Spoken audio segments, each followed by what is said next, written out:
आपका traders hotline में, और आज आपके ढेर सारे सवाल लेने की कोशिश करेंगे। सरवेंद्र जी आज के मेहमान हैं, इनसे बातचीत करेंगे। लेकिन पहले सरवेंद्र जी, सेंचुरी लगा के 615 के ऊपर है और आप यही इंतज़ार कर रहे थे 550 के ऊपर निकल जाए। अब तो 600 के ऊपर निकल गया है, तो लॉन्ग कर दिया जाए। जी बहुत बहुत नमस्कार। नहीं, आई थिंक लास्ट शो की चर्चा थोड़ी सी रह गई थी और हमने लास्ट शो पे चर्चा की थी पॉसिबली, क्योंकि 3 महीनों से ये लेवल्स निकाल के बैठे हैं। थॉट यही था कि वो क्योंकि 3-4 महीने निकल गए हैं और वो जो सेटअप है वो हल्का सा ऊपर की तरफ स्लोपिंग है, तो 50-100 पॉइंट वहाँ ऐड हो गए। तो लास्ट टाइम हमने यही बोला था कि भाई 22,650 22,680 के आसपास क्लोजिंग उसके ऊपर आएगी, तब वो पैटर्न वायलेट होगा। तो I think least square area में आप अभी भी बने हुए हैं। और देखिए, तेजी होनी है तो फिर बैंक निफ्टी को 49,000 का लेसर निकालना पड़ेगा। 48,900 के आसपास जो पिछला हमने हाई मारा था उसको निकालना पड़ेगा। तो वो कहीं किसी कारण से नहीं हो पा रहा है। 1-2 दिन की यूफोरिया रही, एक दिन वो चला और आज पता नहीं क्यों वापस बैंक निफ्टी थोड़ा सा थका हुआ लग रहा है और अभी भी मार्जिनली रेड में है। तो मुझे बैंक निफ्टी से क्लैरिटी चाहिए। आई थिंक 300 पॉइंट रह गया है। आई थिंक 49,000 के ऊपर जाके बंद कर लेता है तो आई थिंक बैंक निफ्टी फिर निफ्टी को लेके जाएगा, क्योंकि फिर बैंक निफ्टी में ज्यादा जगह है निफ्टी के बनिस्पत। निफ्टी में भी अगर बैंक निफ्टी अगर अपनी अपसाइड खोलता है तो निफ्टी में 22,800 22,850 के स्तर खुलेंगे। बट बैंक निफ्टी में फिर 50,000 51,100 के भी 51,000 के भी लेवल्स खुलेंगे। बट वो कॉल अभी नहीं लेते। आई थिंक इस वीक के एंड तक वो कॉल लेने की स्थिति में हम आ जाएंगे, अगर अगर ब्रेकआउट हो जाता है तो। नहीं तो आई थिंक आप ऑलरेडी बेस्ट केस सिनेरियो पे हैं। ओके, तो बैंक की आप चर्चा करें तो एक बैंक का जिक्र यहाँ पे करना ज़रूरी है। बंधन बैंक की बात पे करो। बंधन बैंक में आज एक तेज़ गिरावट का सिलसिला है। शेयर 6% से ज़्यादा कमज़ोर हो चुका है। दरअसल बैंक के मैनेजिंग डायरेक्टर और सीईओ चंद्रशेखर घोष ने इस्तीफ़ा दे दिया है। 9 जुलाई तक वो बने रहेंगे, उसके बाद वो चले जाएंगे। बाजार ने इसको बहुत ही सरप्राइजिंगली लिया। उनको अनुमान नहीं था कि इतनी जल्दी ये सब कुछ होगा, और नए सक्सेशन का भी कोई अभी अता पता नहीं है। इस्तीफे के बाद हमारे सहयोगी चैनल सीएनबीसी टीवी 18 से चंद्रशेखर घोष ने एक्सक्लूसिव बातचीत की। आइए सुनते हैं कुछ अंश। After the born a baby as a daughter, and every father has given that they're married, and it is a painful, no doubt on that. 24 years which I have been developed on that, and I feel that this is the right time which I like to give to the senior new management team, hand over it, and I like to take the charge on that, the strategic in the holdco level. When the board has gone to RBI to my proposal in November, my point is there that in October, we are transform our core banking system. So I have need to 3 to 6 months time to stabilize the core banking system, then I'll be like to discuss. But if at that time I have been discussed that my core banking system may be not smoothly transform on that. So that is my apprehension, so that I have not informed in that time. At the process of the banking industry, what is the time is needed to process and the approval? Within this, the 3 months, if it is not happened, interim period, one of the successor from the internal will be like to take temporarily, subject to RBI approval. तो market ने भी इसको surprising लिया है, और चंद्रशेखर जी कह रहे हैं कि वो उनके बेबी की तरह था, और उसमें वो होल्डको कंपनी है, जिसको होल्डिंग कंपनी है, उसमें स्ट्रेटेजिक जिम्मेदारी निभाएंगे। सरवेंद्र जी, एक क्विक कमेंट बंधन बैंक पे 6% नीचे आज। देखिए, जब इस तरह के डेवलपमेंट्स या कॉर्पोरेट न्यूज रहती है तो कोशिश करता हूँ 1-2 दिन इसको सेटल होने दूं। बट एक सिल्वर लाइनिंग देता हूँ कि भाई ये खराब न्यूज आई कहाँ पे है। मार्च 2020 के बाद कभी भी 190 के नीचे बंद नहीं हुआ। 189.90 का मुझे वो लास्ट एक बंद दिख रहा है, बट वो राउंड फिगर 190 के नीचे बंद नहीं किया इसने अभी तक मंथली क्लोज में। तो मैं ये मानूंगा कि मैं इसको हफ्ता 10 दिन देता हूँ, ये महीना आधा निकल जाएगा, उस समय क्लैरिटी आ जाएगी कि भाई क्या ये अपने न्यूनतम लेवल्स जो क्लोजिंग बेसिस पे हैं लॉन्गर टर्म टाइम फ्रेम के चार्ट्स पे तोड़ रहा है कि नहीं। अगर नहीं तोड़ रहा है तो मुझे लगता है कि ये न्यूज पॉसिबली कहीं ना कहीं किसी को पूर्वाभास था, जैसे अभी उन्होंने बोला कि भाई मन तो मेरा पहले से था, तो बाजार को पूर्वाभास रहता है। आई थिंक कहीं ना कहीं डिस्काउंटेड हो जाएगी अगर 2-4 दिन तक और कोई नीजत रिएक्शन नहीं आता है तो मेरे हिसाब से लोएस्ट लिस्ट लेवल्स हैं लास्ट 3-4 साल के इस बैंक के इस चार्ट पे। ओके, थोड़ा इंतजार करना चाहिए 2-4 दिन, उसके बाद जब न्यूज़ डाइजेस्ट हो जाएगी तब फिर इस पर कोई राय बनानी चाहिए। चलिए सवाल लेते हैं। सागर कोल्हापुर से जुड़ गए मेरे साथ। सागर जी, सवाल बताइए आप। नमस्ते सर। जी नमस्कार। मेरे पास ईडी स्ट्रिप के भी शेयर है 240 रुपए के भाव से, long term US. Long term का नज़रिया है इजी ट्रिप में 200 शेयर 40 के भाव पे। सरवेन जी होल्ड करेंगे आप? देखिए यहाँ पे उतना लॉन्ग टर्म बोलने का उतना डेटा तो नहीं है। डेटा यहाँ पे बहुत लास्ट 2-2.5 साल का ही है। उसमें आई थिंक डेफिनेटली 40 के आसपास अच्छे सपोर्ट बन गए हैं, बेस बना रहा है।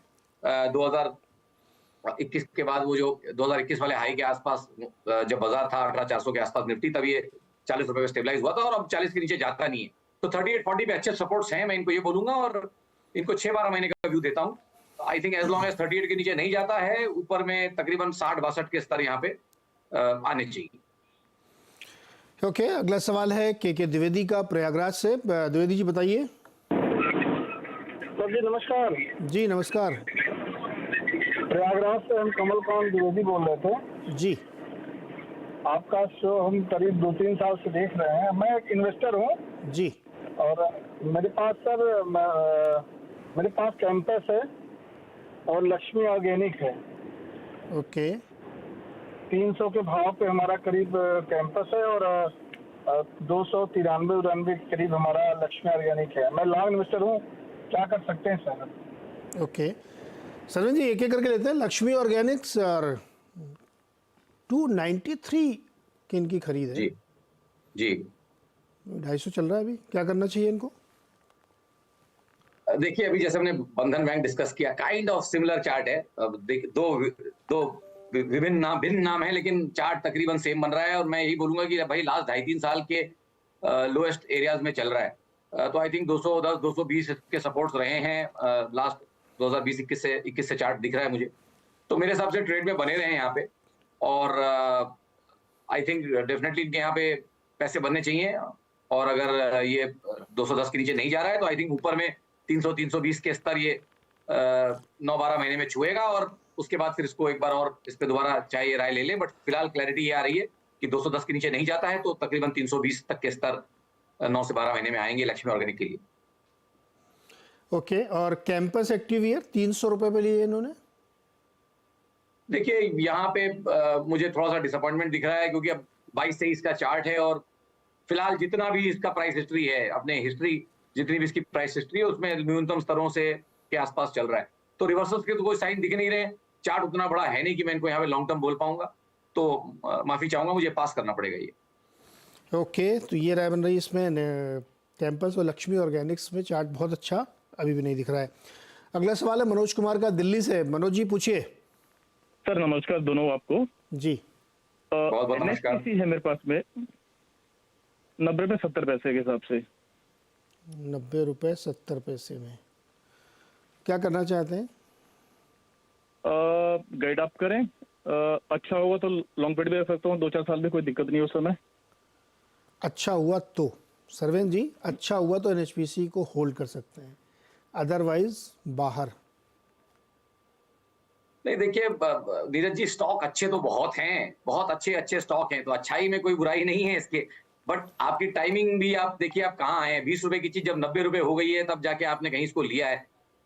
थोड़ा अगर अर्ली आए होते तो क्या है, राय अलग हो सकती थी। बट फिलहाल तो मेरी मानना यही है कि शॉर्ट टू मीडियम टर्म में बहुत ज्यादा ओवरबॉट है, बहुत ज्यादा ओवरबॉट है। तो मेरी राय तो रहेगी इनको ये नीचे के स्तर पे मिल सकता है। अगर इनके पास पेशेंस है तो 70-75 के लेवल्स भी यहाँ पे 6-9 महीने में आ सकते हैं। एक आध बार 105-110 की तरफ जा सकता है। बट मुझे लगता है 75 रुपये इसका जो है, 70-75 की जो रेंज है वो इसकी एक सेफ रेंज है जहाँ पे स्टॉप लॉस बहुत पास में होगा लॉन्ग टर्म के हिसाब से। तो निकल जाए, नीचे लेने मिलेगा, ऐसा मेरा मानना है।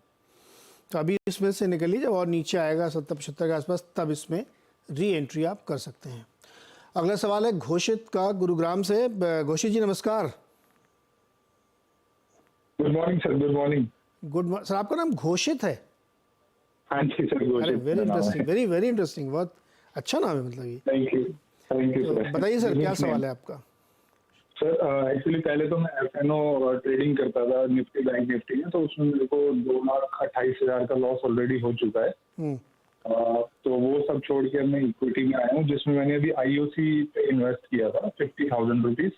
175 के बाइंग प्राइस पे मैंने लिए थे 288 शेयर्स। तो अभी वो 170 चल रहा है। तो बहुत से लोग ये बोल रहे हैं कि मतलब गलत एंट्री ले लिया इसमें मुझे, तो मुझे ये पूछना है कि मुझे इसमें बने रहना है या फिर निकल जाना है। ओके सरवीन जी, 175 पे इंडियन ऑयल कॉरपोरेशन के शेयर लिए इन्होंने और इस वक्त भाव है 171.25। बीच में एक बड़ा करेक्शन आया था लेकिन उसके बाद फिर से रिकवर करके उस लेवल पे पहुंच गया है। अब पहले तो ये ट्रेडर थे, नुकसान कर लिया, तो अब हो गए हैं ये इन्वेस्टर। ये देखिए ट्रेडिंग हर एक ज़रूरी नहीं हर आदमी कर पाए, बेंड ऑफ माइंड अलग अलग होता है सबका। तो आपको नहीं सूट कर रही तो आप इसमें आ गए, तो अच्छा किया आपने। अब आईओसी की इनकी एंट्री सरवीन जी कैसी है? थोड़ी बेहतर है। देखिए आईओसी केस में तो मैं इनको यही बोलूंगा कि भाई 70 रुपए के भाव से जब क्रूड चला है उसके बाद से कहीं अंडर परफॉर्म कर रहा है, और क्रूड ही हमारे लिए बड़ा रिस्क है। इसी चैनल पे अगर ये फॉलो करते रहे तो हम लास्ट 1.5-2 साल से क्रूड के सारे व्यूज दे ही रहे। मेरा अभी भी मानना है कि क्रूड जो 70 से चल के 85 हो गया है, ये तकरीबन 95-100 तक जाएगा। और 100 का जो साइकोलॉजिकल आंकड़ा है क्रूड के लिए, वो दुनिया के साथ क्या खेल खेलेगा फाइनेंशियल मार्केट के साथ मुझे नहीं मालूम, वो उस समय देखेंगे। बट फिलहाल मुझे लगता है 95-100 के आंकड़े छुएंगे, उनसे थोड़ा ऊपर भी जाएंगे तो एक घबराहट डेफिनेटली मार्केट्स में आ सकती है। और इलेक्शन के माहौल में 3-4 महीने मुझे नहीं लगता कि पेट्रोल डीजल के भाव बढ़ने वाले हैं। तो अगर ये दोनों साथ में मिश्रण हो गया तो, और क्रूड चल गया और 3-4 महीनों के अंदर ही चल गया, तो आई थिंक मुझे लगता है कि ये स्टॉक भी इनको थोड़ा नीचे लेने के लिए मिलेगा। 140-45 की रेंज में ये स्टॉक मिले तो आई थिंक वहां पे स्टॉप लॉसेस बहुत बढ़िया हो जाते हैं।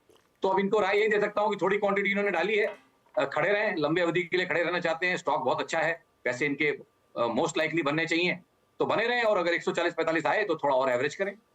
ओके तो अभी रुकिए इसमें, और अगर ये और नीचे आता है घोषित 140-45 अगर आता है, तो अगर इसमें लगा हुआ है तो इसमें आप और बाइंग कर सकते हैं। कंपनी बहुत बढ़िया है और जून 4 को रिजल्ट के बाद तो फिर पेट्रोल आपका महंगा होना तय, क्योंकि डीजल पे ऑलरेडी अंडर रिकवरी 5 रुपये पर लीटर की चल रही है और अब पेट्रोल पे भी अंडर रिकवरी हो गई है, मतलब नुकसान होने लगा है। एक सवाल रोहित ने पूछा है सरवीन जी आपसे खास तौर पर कि निफ्टी और बैंक निफ्टी इस हफ्ते एक्सपायरी भी है, होती रहती है उसे। वो जी गोल्ड ऑल टाइम हाई पर है और निफ्टी भी जी। ऑल टाइम हाई पर है। ये इनको बहुत स्ट्रेंज लग रहा है, आप इसको एक्सप्लेन करिए। देखिए 2008 वाला जो चीज, जहां 2008 के आसपास से, इनफैक्ट 2001-2 के बाद से ही जहां से ये लिक्विडिटी बढ़नी शुरू हुई है ग्लोबल सिस्टम्स में, आई थिंक सारे एसेट क्लासेस ऑलमोस्ट साथ साथ चलते हैं। 3-6 महीने का लीड लैग रहता है। तो गोल्ड में 6-8 महीने का लैग है मेरे हिसाब से। गोल्ड अपना फाइनल टॉप जो है वो बाजार से 6-8 महीने बाद लगाएगा। तो जैसे हमसे भी पिछले शो में बात की थी कि धनतेरस के आसपास गोल्ड में $3,300-3,200 के आसपास आप टॉप ढूंढे, गोल्ड में भी और जगह बाकी है। तो ये बिल्कुल चिंतित ना हो, ये एक रेगुलर फिनोमिनन है। 6-8 महीने का लीड लैग, जहां गोल्ड इक्विटी मार्केट्स को थोड़ा लैग करता है, कमोडिटी मार्केट्स थोड़ा लेट में टॉप आउट होते हैं और वो कारण बनते हैं उनका ब्रेकआउट जो होता है। क्रूड, गोल्ड, इन सबके ब्रेकआउट कारण बनेंगे। अगर ब्रेकआउट्स हो गए हैं, गोल्ड में तो हो गया है, तो वो कारण बन सकते हैं एक निराशा का फाइनेंशियल इक्विटी मार्केट्स में। तो बिल्कुल चिंता ना करें, 6-8 महीने गोल्ड में जगह बाकी है। निफ्टी अपना चाल पूरी कर सकता है, बट गोल्ड में 8-9 महीने और बाकी है। तो मतलब अगर 8-9 महीने गोल्ड में बाकी तो कम से कम 4 महीने निफ्टी और चलेगा?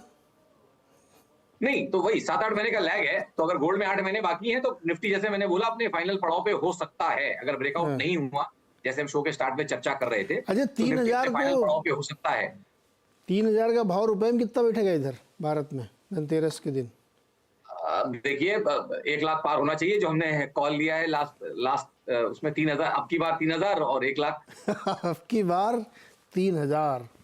ओके तो भैया गोल्ड वालों की तो बड़ी चांदी 71,000 तो अभी भी चल रहा है। देखो माय गॉड क्या भाव है। चलिए सुरेश अग्रवाल जी के पास चलते हैं, लखनऊ। सुरेश जी नमस्कार। नमस्कार साहब, नमस्कार। सोना खरीदा कि नहीं? मैं अभी तो नहीं खरीदा। नहीं खरीदा? सजेस्ट करें। अभी तो नहीं खरीदा। अरे मिस कर दिया आपने। बताइए 71,000 पहुंच गया जी। तो क्या है फिर? आदित्य बिरला कैपिटल खरीदा? जी आदित्य बिरला कैपिटल 105 के हिसाब से है हमारे पास 300। तो इसमें क्या करें? होल्ड करें, प्रॉफिट बुक करें, क्या करें? 205 हो गया, 100 रुपया बन गया आपके। जी सरवन जी क्या करें, प्रॉफिट बुक करें क्या? नहीं, मेरी तो इनको स्ट्रांग रहेगी, आधा बांध ले मुनाफा, आधा फ्री हो जाएगा, तो फिर इनको कोई तकलीफ नहीं होगी, फिर आराम से जितना चाहें होल्ड करें इसको, क्योंकि काफी ओवरबॉट है ये स्टॉक भी, तो छोटा मोटा करेक्शन डेफिनेटली डिसेंट आ सकता है, और ये हाई बीटा है तो 15-20% 25% करेक्शन भी यहाँ पे आ सकते हैं, और पास्ट में आए हुए भी हैं, तो आधा बुक कर लें, आधा फ्री हो जाएगा, ऐसा मेरा मानना है। आधा प्रॉफिट ले लीजिए भाई और आधे में बने रहिए, फिर उसके बाद आगे देखा जाएगा। अगला सवाल कल्पेश कुलकर्णी का है पुणे से। कल्पेश जी नमस्कार।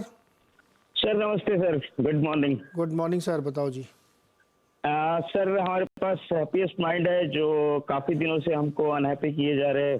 14 हैप्पीएस्ट माइंड के शेयर है 1087 रेट से, तो अभी क्या करूं, कब तक होल्ड करूं? 1 साल हो गया है करीबन। और समझ नहीं, ये हैप्पीएस्ट माइंड ने बहुत कम लोगों को हैप्पी, उनको तो हैप्पी बनाया जिन्होंने आईपीओ में लिया था, उनको तो मतलब हैप्पी का एकदम छप्पड़ फाड़ मुनाफा दिया है, लेकिन उसके बाद जिन्होंने लिया ना उनको दुखी कर दिया इसने। अभी हिल ही नहीं रहा है। अब बताओ इनके भाव से भी कितना नीचे, 260 रुपये नीचे।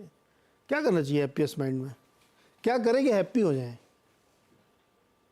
देखिए, थोड़ा चीजों पे फिर अगर ये मैं मान के चल रहा हूँ कि अगर थोड़ा पहले से लेके खड़े और इनको एक स्विंग मिला होगा, मतलब 2021 के बाद से 750 से लेके 1050 के स्विंग में फंसा हुआ है, तो जब एक रेंज डिफाइन हो जाती है, चार्ट देखने का सबसे बढ़िया काम इंपॉर्टेंट ये रहती है कि अगर आप एक रेंज डिफाइन कर पाए तो काफी बार आप उस रेंज को ट्रेड करके भी बहुत पैसे बना सकते हैं। तो मुझे कम से कम 4-5 स्विंग यहाँ पे ऐसे दिख रहे हैं उस रेंज में, तो अगर आप शॉर्ट नहीं भी कर पाए तो एटलीस्ट आप लॉन्ग करके 2-3 राउंड ट्रेड कर सकते, तो 3 राउंड भी अगर आप इसको ट्रेड कर देते तो हर बार आपके 250 रुपए बनते थे। 750 में लिया, 1000 में बेचा, 750 में लिया, 1000 में बेचा। कहना सिंपल है, बट अगर करते तो पैसे बनते थे। तो फिलहाल के लिए रेंज डिफाइंड है, तो मुझे लगता है कि 750 से बहुत ज्यादा नीचे जाना नहीं चाहिए, लोअर एंड पे है, ट्रेड में बने रहे, 1050 के आसपास प्रॉफिट बुक कर लें, और अगर लकी रहे तो 750 में वापस लेने मिलेगा इनको। 820 अभी चल रहा है, तो रेंज ट्रेड करिए। जैसे 14 दिन में 5.5% चल चुका है ये, 1 महीना में 1% नीचे है ये, तो थोड़ी मेहनत करनी पड़ेगी कुलकर्णी जी आपको इसमें पैसा बनाने के लिए, वरना ये हैप्पीएस्ट माइंड बहुत खतरनाक हो चुका है। दुखी करे हुए बहुत सारे लोगों को, बहुत सारे लोग इसमें रिटेल इन्वेस्टर दोस्तों हमारे, तो दिक्कत है इसमें। चलिए अगला सवाल है अनुपम सिन्हा का पटना से। सिन्हा जी बताइए। गुड मॉर्निंग नीरज सर, मेरे पास कमिंस इंडिया है 381 के रेट पे 40 क्वांटिटी। कितने के रेट पर है? 381। 381, ओके। और मुझे उसे और ऐड करना है सर। ये कब लिया था आपने? ये कोविड के बाद सर। दिखाओ भैया जरा 2021 चार्ट यार। 381 लिया था, अभी तो 3000 का चल रहा है। सरवेन जी देखिए, इनका काम आसान करूंगा, इनसे एक सवाल पूछूंगा कि जब इन्होंने लिया था तो ये इनके पोर्टफोलियो का कितना बड़ा हिस्सा था, क्या परसेंटेज थी, और अपने पोर्टफोलियो में एक स्टॉक को ये मैक्सिमम कितनी परसेंटेज देते? बताइए कुलकर्णी। सिन्हा जी बताइए। सर मैंने डाइवर्सिफाई किया था। मैंने उस समय भेल भी लिया था 20 रुपए के रेट पे, हिंदुस्तान कॉपर भी लिया था 20 रुपए के रेट पे, तो उसी में ये इसका भी एक हिस्सा था सर। मेरे पास TCS भी था। नहीं, टोटल कितने स्टॉक्स आप लेके चलते हैं एक बार में पोर्टफोलियो में?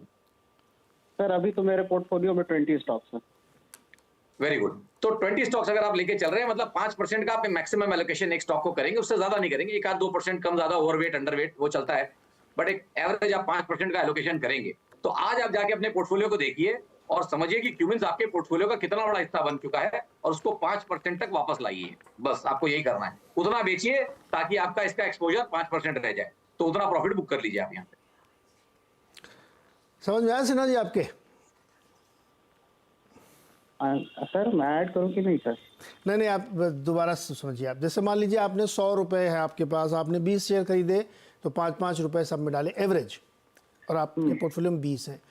अब उसमें से बाकी कोई 7 रुपये हो गया, कोई 3 रुपये हो गया, कोई 10 रुपये हो गया, लेकिन ये एक ऐसा शेयर है जो 6 गुना हो गया, 30 रुपये हो गया।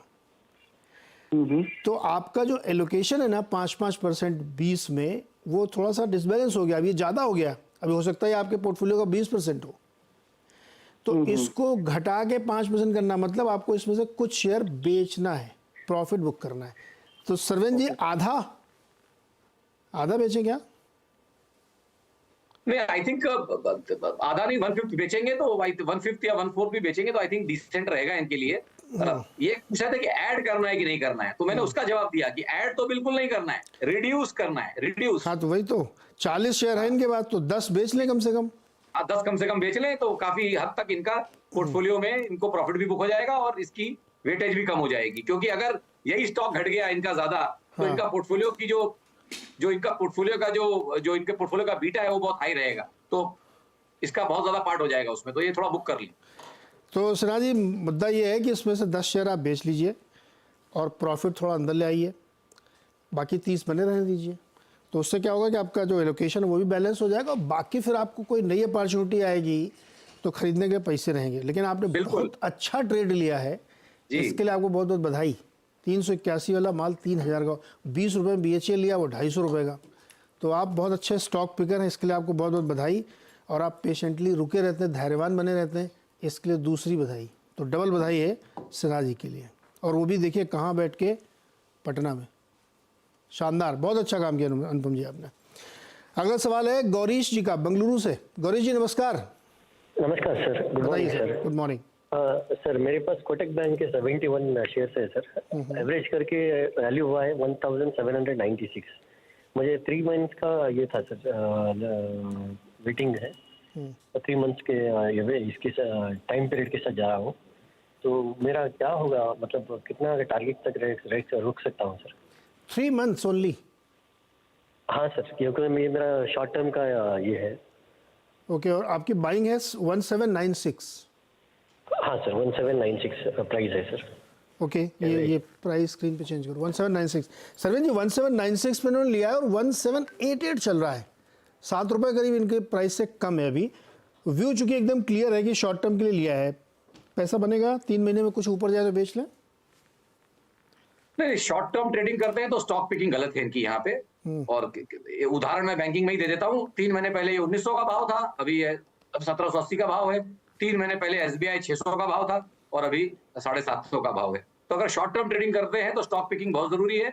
और वैसे भी कोटक महिंद्रा बैंक में शब्द नहीं वो यूज करना चाहिए, मतलब थोड़ा सा चार्ट पे रेंज बाउंड है, थका हुआ लग रहा है। 2019 के बाद से कोई रिटर्न इसने किसी को दिया नहीं है, जहां की SBI ऑलमोस्ट डबल हो गया है। तो आई थिंक ट्रेडिंग के हिसाब से इनकी स्टॉक पिकिंग रॉन्ग है। स्टॉक वैसे दोनों बहुत अच्छे हैं, बट ट्रेडिंग के हिसाब से स्टॉक पिकिंग रॉन्ग है। अगर ट्रेड करना है तो थोड़ा हाई मोमेंटम हाई बीटा में करें, जो कि SBI है, ना कि कोटक बैंक। तो अभी 5-7 रुपए है, निकल जाए यहाँ से? मेरे हिसाब से तो निकलना चाहिए। ट्रेडिंग कॉल पे मेरा बहुत स्ट्रॉन्ग व्यू नहीं है इस पे। मे बी इनके वापस 50, 60, 70 पे बन सकते हैं, बट 1920 के बहुत ज्यादा ऊपर मुझे फिलहाल आज की डेट में नहीं लग रहा है। कल को चार्ट्स बदलेंगे तो हम भी व्यू बदलेंगे, बट फिलहाल निकल जाए, क्योंकि ट्रेडिंग का व्यू मांग रहे हैं। ओके गौरीश जी, देखिएगा आप जहां आपको कंफर्ट लगे वहां पे निकल लीजिएगा। इसमें से बहुत अपसाइड यहाँ पे दिखने थी चार्ट पे 3 महीने के नज़रिए से जो आपने पूछा है। तो कोटक बैंक से एग्जिट की राय है। कंफर्ट आपका होना चाहिए कि एकदम ब्रेक इवन पे या 1-2 रुपये ऊपर नीचे, ये आप तय करिएगा। सरविंद जी बहुत बहुत शुक्रिया जुड़ने के लिए, बातचीत करने के लिए और दर्शकों की मदद करने के लिए। और अब ब्राउन मुंडा आ चुका है, मैं सुन रहा हूँ, देख रहे हो पटना के लोगों को। नहीं, तो आप इंटरेस्टिंग चीज देख रहे हो, वो तो ठीक है। एक कॉलर ने कमिंस में पैसा बनाया एक ड्यूरेशन में, सेम कॉलर ने, दूसरे कॉलर ने सेम ड्यूरेशन में कोटक में पैसा नहीं बनाया, और दोनों क्वालिटी हैं, कमिंस भी और कोटक भी। एग्जैक्टली। हाँ, तो अब पेशेंस से बने रहने में प्रॉब्लम नहीं है, सही स्टॉक सिलेक्शन भी है, लेकिन फिर भी पैसा नहीं बन रहा। Timing, when you are buying. 20 रुपये उसने BHL भी खरीदा है कमिंस वाले ने, वो तो अलग ही पेशेंस लेवल। नहीं, अरे तो 20 से 250 और 300 से 3000। पॉइंट है कि किस समय आप स्टॉक खरीद रहे हैं। Timing is most important. मैं दुनिया को कहता हूँ कि टाइमिंग करने के लिए चैनल चल रहा है, और लोग कहते हैं बाजार को टाइम मत करो। अरे टाइम ही तो कर रहे हो, और कर क्या रहे हो दिन भर। लेकिन तो टाइमिंग मतलब किस समय आप बाजार में एंट्री ले रहे हैं, वो सबसे इंपॉर्टेंट है। आपने ऐसे प्राइस पे ऐसी जगह पे एंट्री ले ली कि अब कोटक बैंक है, आपने ले ली एंट्री इस समय, अब वो जा ही नहीं रहा ऊपर। आप लेकिन एक ही आदमी एक ही जगह पर, हर सही जगह पर उसकी एंट्री हो, ये कैसे पॉसिबल है? You can not be right और रॉन्ग ऑलवेज। एब्सोल्यूट टर्म में कुछ नहीं होता, लेकिन कोशिश ये करनी चाहिए कि आप जब, जैसे वॉरेन बुफे का वो इसमें बहुत मदद करता है कि जब पूरी दुनिया नफरत कर रही हो किसी चीज से, तब आप ले लो। तब आप लो उसको पढ़ लो। नहीं जरूरी नहीं कि अरे बहुत सारे हेटेड स्टॉक जिंदगी में नहीं चलते हैं। वोडाफोन हाँ कभी नहीं चले। सो आप जब बहुत लोग उसको इग्नोर कर रहे हो तो आप उसको देखिए, समझिए, और आपको सही लगता है तो एंट्री लीजिए। वो देखिए BHEL, कमिंस, ये सब। मतलब ये तो मस्ट बाय था, BHEL, टाटा मोटर्स जो 40-40 रुपए में आया था उस टाइम पर। तो भाई ये सब मतलब तरह तरह की चीजें आती सीखने के लिए। वो विद टाइम आप समझ ही जाओगे। हाँ, वो और मार्केट सब सिखाई देता है, समय सिखा देता है। या तो फीस दोगे। नहीं, दो ही चीजें हमेशा बोला ना पहले भी मैंने आपको, समय और संयम, ये दोनों नहीं, आपको हमेशा रखना ही रखना अपने पास। या तो मार्केट में आप फीस दोगे सीखने की, या बना के जाओगे। तो दो में एक होना है। एक तो होना ही है। चले खैर, खिलाड़ी नंबर 1 की शुरुआत करते हैं। हफ्ते का पहला कारोबारी सत्र है। 3 खिलाड़ी, 3 हफ्ते के खिलाड़ी जो विजेता हैं वो इस हफ्ते कम्पीट करने वाले हैं। उनसे बातचीत करेंगे, कुछ मैनेजमेंट ही मौजूद होगा, उन सबसे चर्चा करते हैं। छोटे से ब्रेक के उस तरफ।